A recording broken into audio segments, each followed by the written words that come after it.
welcome to the Randomly Generated History Club Christmas Special. Woo! Where us three non-historians pick a Christmas at random and try to learn things about it. Sorry, was there homework?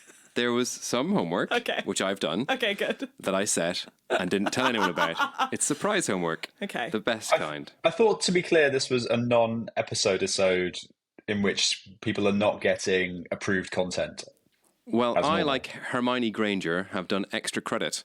I love that. I've got some stuff good to go. But first of all, introductions. Yes. My name is Ant. My name is Hermione Granger. Will, what's your name? I'm Will still. Okay. This is really fun because it's going to be a taste of what the Patreon bonus episodes are like, which is to say totally unhinged. Completely unhinged. So this is your flavor. Feel free to give us money so you can hear more of it. So wherever you are this Christmas time, we hope that you're having a lovely time and you can sit back, you have a festive drink. A Yule log. A Yule log, an eggnog, a big dog. A Balrog. Balrog, all of those. But what I've done is I've taken, actually, the opportunity here to uncover some facts about the history of Christmas itself. Oh my God, I'm so excited. Are you ready? Yeah. I feel like last year when we did this, it centered a lot around the history of the turkey. It did, yeah. So I hope there's twice as many turkey facts this year. Can you believe this is our second Christmas Did you know? special? No, I actually can't. I've got some facts actually. Oh, yeah? Okay, Go on. let's go. Did you know? Here's one for you. Did you know that the first ever blood transfusion that was successful took place on Christmas Day? On July 17th. I don't know that that's necessarily true. Why would they wait till Christmas Day for it? In 1667, a French physician transfused blood from a sheep into a 15-year-old boy. Oh, That doesn't sound like it ended well. for either animal. I don't have the details here as to how well it ended. It took place in France. So it was a French sheep and probably a French boy. Oh, well. Which probably means they're compatible. Probably does. Well, I thought, I was brainstorming this. Okay. It's like, what is Christmas all about? Presents. Yeah, well, Jesus. what do you think Christmas is all about? Gift giving and joy. French sheep blood transfusions. I think it's about cold weather. Ooh. If you really think about it, right? Why did we have Christmas in the first place? Yeah. Back when we were pagans. Dark day of the year, wanted to Yeah. get together. It was cold, it was Need a dark. party. And what's the coldest place of all? My heart. Yes, and much like your heart, this has been, the claims to this land is manyfold. This is about the signing of the Antarctic Treaty, which happened on December 1st, 1959. Okay. Yeah. So Hang on, sorry. This is not in scope. Surely. it's Christmas time, December 1st. You can't just choose something that happened in December and then. No, it's like how you take your Halloween decorations down at midnight on October 31st. 100%. And then at 12:01, it's Christmas season. Mariah agreed. Carey deems it so every year. I genuinely believe that anyone that has Christmas decorations up before December 1st should be put in stockades. Yeah. And December 1st? This is a little bit different in America because we have Thanksgiving. And so I would say after Thanksgiving, which can be as much as like a week before December 1st. I might allow it. Allow it. All right. But anyway, Antarctica. The Antarctica, as we know, big landmass. Yeah. Who owns it? Santa. Oh, no, that's the other one. And that is it's Santa's arch nemesis. Yeah. The Lord Penguin King. Lord Penguin King. AKA Bad Santa. But basically, the sort of historical way of claiming land was go there, stick a flag in it, and oppress the locals. And they had no locals to oppress except for the penguin kind. But officially, 12 countries came together to sign this treaty on December 1st, which was Argentina, Australia, Belgium.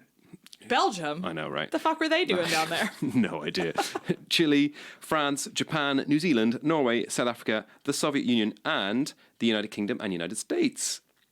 The treaty now actually has 54 parties involved in it, so I'm not going to name all those, but there are probably other weird odds and sods like Belgium, like, who else should not Emperor be there? penguins, Adelie penguins. Name two other types of penguins. Rock hoppers. Ooh, one more? Shit. I definitely know more. Ooh. Give me a minute. You're off penguin Yeah, countdown. I'm off my penguin game.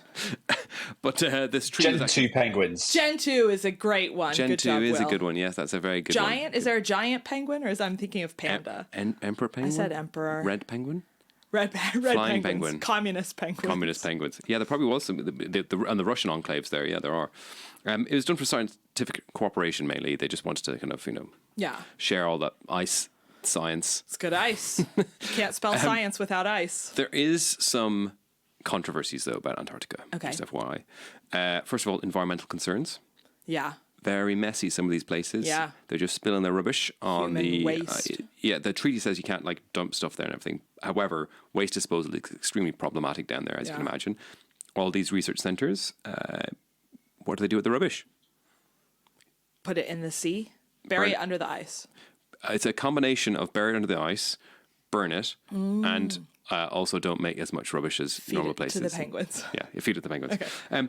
Also, another thing that's cropped up recently is apparently there could be some rich veins of sweet, sweet resources underneath all that ice and snow, because of course Antarctica underneath is a solid landmass. And back millions of years ago, it was actually a sort of a forested area when the world was much, much hotter at certain stages. So there is potential that there could be some delicious, juicy oil down there. And sugar. And sugar. Sorry, that was so juicy I dropped my phone. I've also uncovered a few interesting bits about sort of military activity there. Apparently, there are allegedly secret bases in Antarctica. Aliens? And potentially could be where they keep aliens. Will, you seemed like you were about to let us in on some state secrets there. I have absolutely no comment to make about the super secret alien base. And damn it. Oh, you guys can't see, but his eye is twitching. He definitely knows something. He is. Oh my God, is he Lord King Penguin? I mean, if the shoe fits, if the big flipper fits. There you go. That's a tangential December fact I had for you. That was a great December fact. I have one more. So for those of you can't see this, but Will is having to dial in this episode, and he's discovered that you can put filters on, and he's just put on a filter on Google Hangouts of him in a noir detective novel where he's now wearing a fedora and it's all gone black and white. I'd say a fedora that's about twice the size of his head.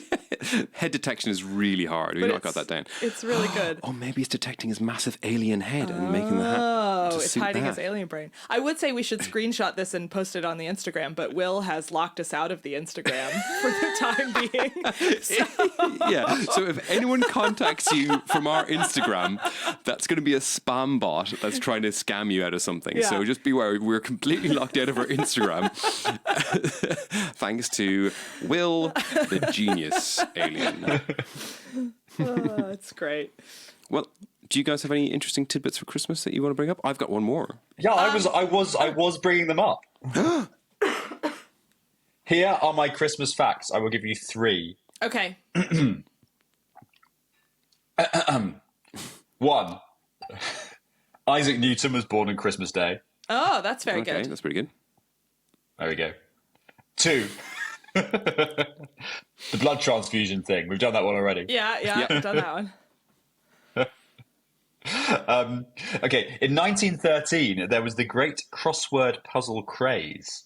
On Christmas Day in 1913, the New York World newspaper, which was a very famous and popular newspaper at the time, published a crossword puzzle created by Arthur Wynne. And this simple game then would go on to become a worldwide phenomenon and a beloved pastime for millions. It was indeed the first ever crossword. Was it the first ever, really? I did know that because I do love crosswords, but I love... have you solved it? Have you done it? I have done it, yeah. Oh, really? I have a book about puzzle history, because Of course you I'm do. gonna die alone. And it has a whole chapter on crosswords, and it has the very first ever crossword puzzle that was published. That's pretty cool. It was very hard. It's very different than how I they've made sure. Yeah, he evolved. didn't know what he's doing. Yeah, also like it was just about different types of hats mostly. Oh, was it like pop culture of the day? Yeah, pop culture of the day. It was like, which radio star has been seen canoodling with a Las Vegas showgirl? What does canoodling mean? Nobody canoodles anymore. I Nobody feel. canoodles anymore. All these Gen Z millennials. What are they called now?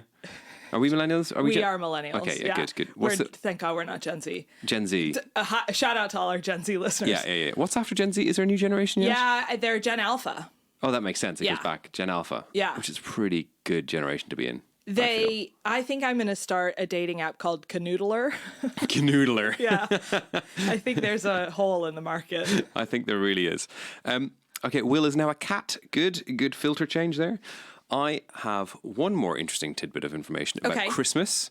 What was the greatest gift ever given for Christmas? Charlemagne's crown as Holy Roman Emperor. Ooh, very good, but totally wrong. Yeah, okay. Will. The cat, what does the cat say? A cornered little mouse. The answer, technology. Oh, When was the first text message ever sent? was it on Christmas? Close enough. Oh, but God. yeah, what year? Was it in the Christmas zone? It was in the Christmas zone, for sure. Is this from a phone to a phone, or are you talking about like a mainframe, Well, I will go into that in intricate detail. Okay. But the first time a phone received a text message. All right, I'm going to sort of split the difference and say 1985. Will? Any anything from our coy cat in the corner? I really wish you guys could see this. 1989. You should have gone way earlier. Yeah. Price is Right rules. $1. It is not $1, and it was actually the 3rd of December, 1992. Oh, okay. I take it back. So- Good guess, Will. This was sent by a young chap named Neil Papworth, who was 22 at the time. Okay. He was an engineer for the CMA Group, now part of some other place. Axion Ballistic Dynamics Incorporated. Yeah. But they're working for Vodafone in the UK on a ballistic missile project. No, and he simply said, Merry Christmas. Oh. And it was sent from his computer, which you're right, because phones didn't have keyboards at the time. Yeah. To the director at Vodafone, who the director had an Orbital 901 mobile phone. Have you ever heard of that? I have not. Either. 1992 mobile Is that like a technology. Nokia? It was pre-Nokia. Okay. Pre-Nokia phone for sure. So phones didn't have keyboards, so it was just a one-way thing. And he was obviously, just brown-nosing his boss to send him a happy Christmas thing. But as we know, text messages didn't go very far and nobody uses them at all. Yeah. Incorrect. Guess how many text messages are sent every single day? Every day. Well, I send about 200,000. Please respond. Are we including WhatsApps and things? Yeah, or just if it's SMSs, SMS. boy howdy, I haven't sent one of those in years. I'm Yeah. going to say SMS because that's all I have the facts and figures for in front of me. I think on the average day in the world, what's the population of the Earth right now? Like 8 billion? 8, yeah, approaching 8. I'd say probably less than 30 SMSs. Less than 30. Okay. Yeah, the only SMSs I get are like login codes. Yeah. I would say I'm going to go more than 30. I'm going to say 30 million. So the answer is 23 billion texts per day. Wow. 23 billion SMSs per day in the globe. This is obviously kind of a slightly rough number. It's very hard to get an Yeah, accurate who's count of counting? this. That's a shit Me, job. I've got a clicker and my thumb has got RSI from doing it. Yeah. God.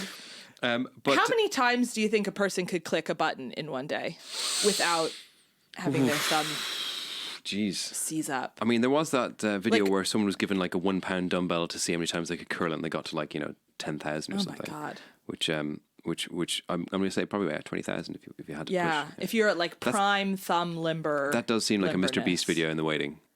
Mr. Beast, I know you're listening. Thumb clicker.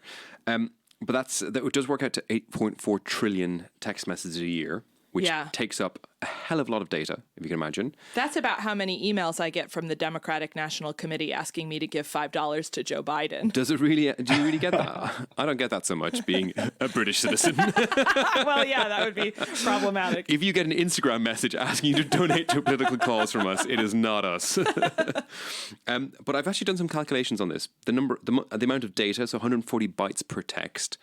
If you were to write that out, 1 day's worth of text messages on standard A4 paper would stack approximately 140,958 meters high. Wow. And if you were to say that relative to the distance of the moon, But why would we do any of these things? Yeah, we text so we don't have to write our messages on paper, you dweeb. I'm trying to give some units of measurement that people are familiar with, such as But they're preposterous paper and distance to unhelpful. the moon. No, this is not preposterous. Hey, Will, there's nothing more Christmassy than talking about the distance to the moon, okay? And 140,000 meters distance to the moon is approximately 0.000367. That's not very far at all. Not very far at all. No, it's not very, very far. But it's still a very tall stack of paper, really, in the grand scheme of things. Yeah. However, if we wanted to reach the moon with a paper, Okay. it would take We us... don't. Sorry, I have a clarifying question about Yep. the paper. It's all the text. Single-sided.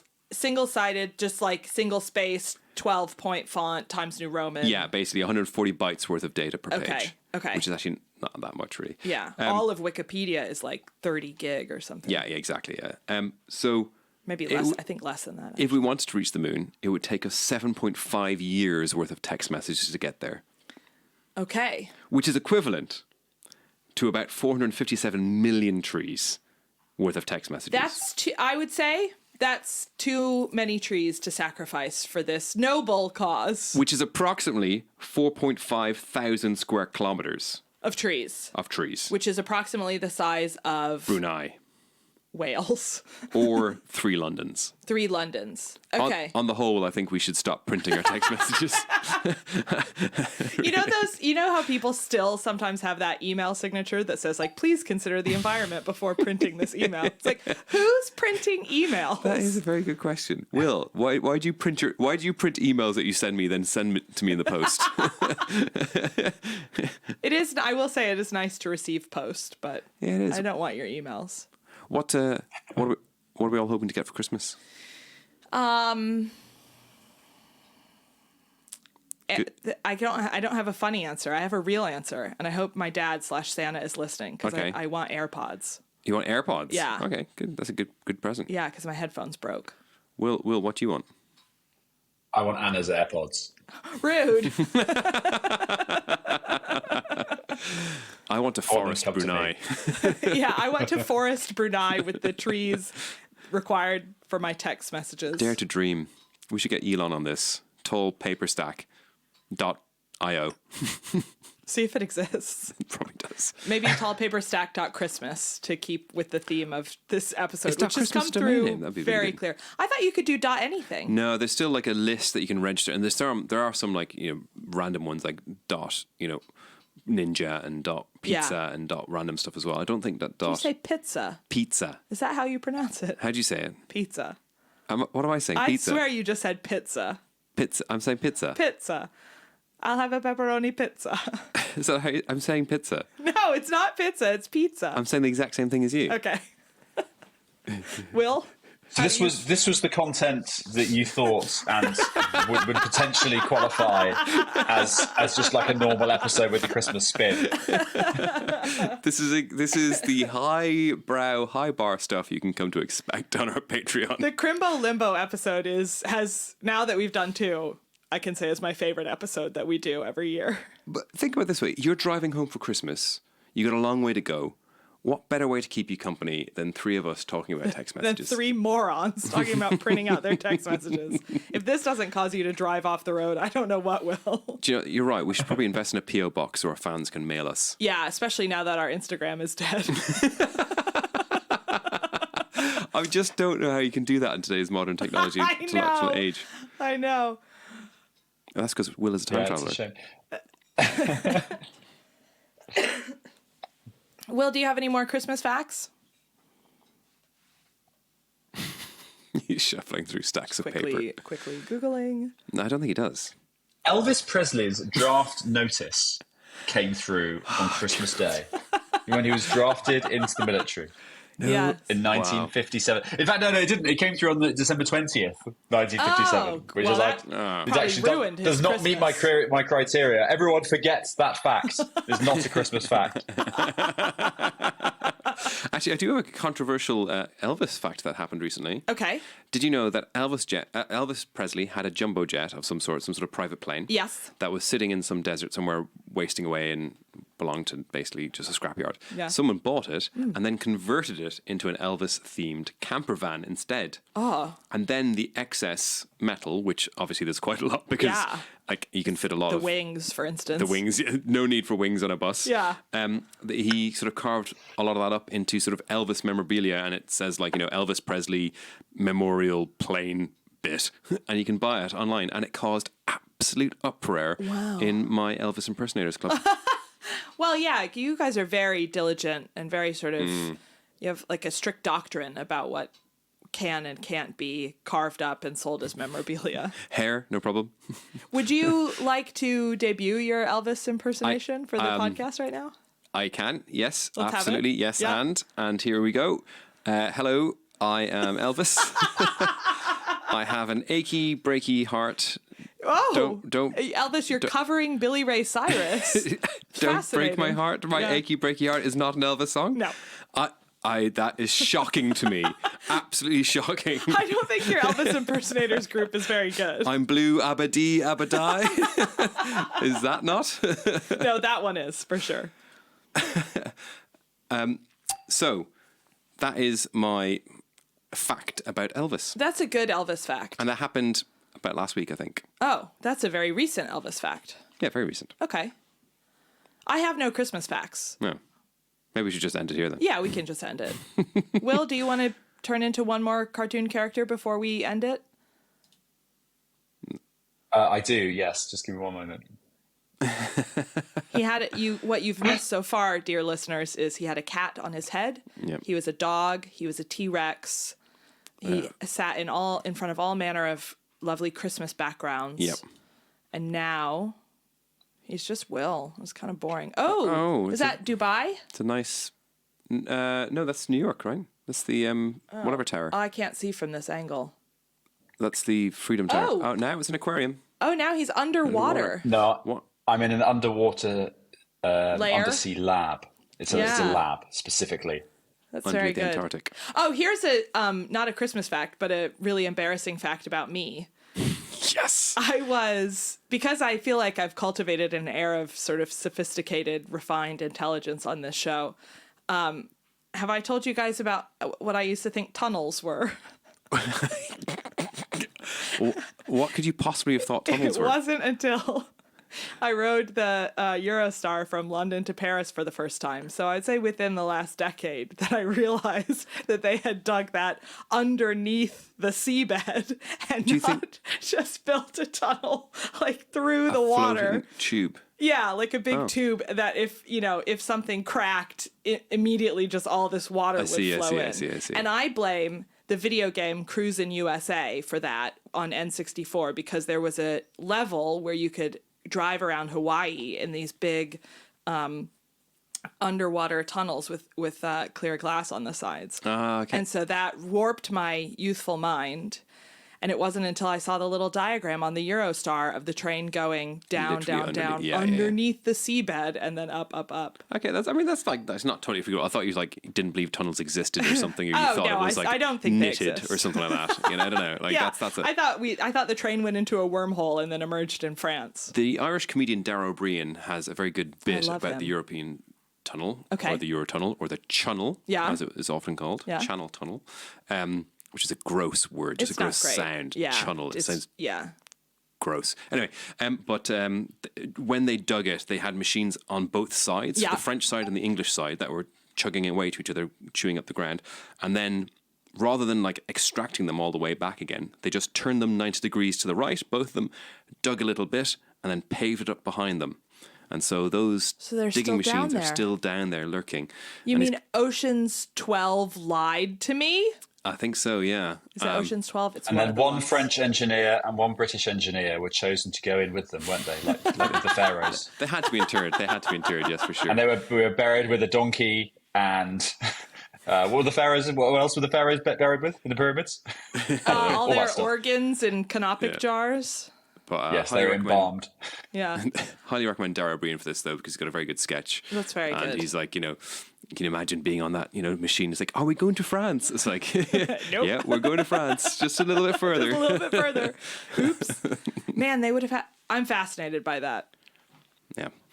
There we go. Well- That's Christmas.